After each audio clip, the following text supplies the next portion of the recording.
I spent $125 on textbooks this semester.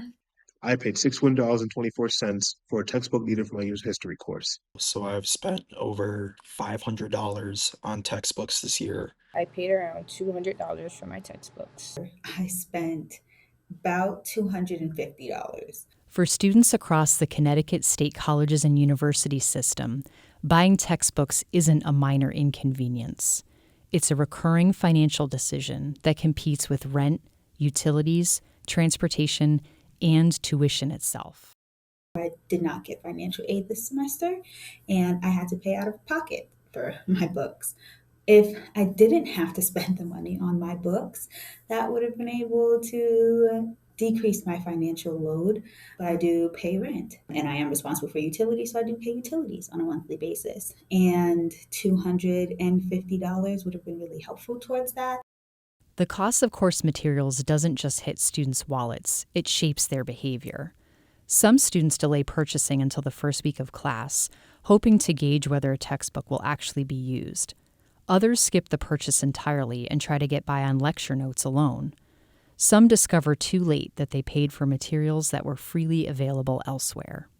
About 80% of the material that is in the books is available for free online. I mean, seriously, it's ridiculous that I have to rent an online textbook and the quizzes with it for $180 just so I can get a 1-point assignment done.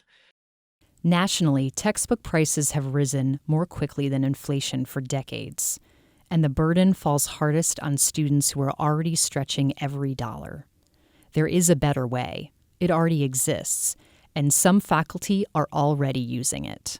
The professor is quite interested in open educational resources and was willing to put that onto one of the resource pages. I was lucky enough to get some from the library, some from my friend, and then one from the Open Educational website. Open Educational Resources, OER, are teaching and learning materials that are freely available for anyone to use, adapt, and redistribute. That includes openly licensed textbooks, course readers, videos, and interactive modules. When a faculty member adopts OER, the cost to students is zero.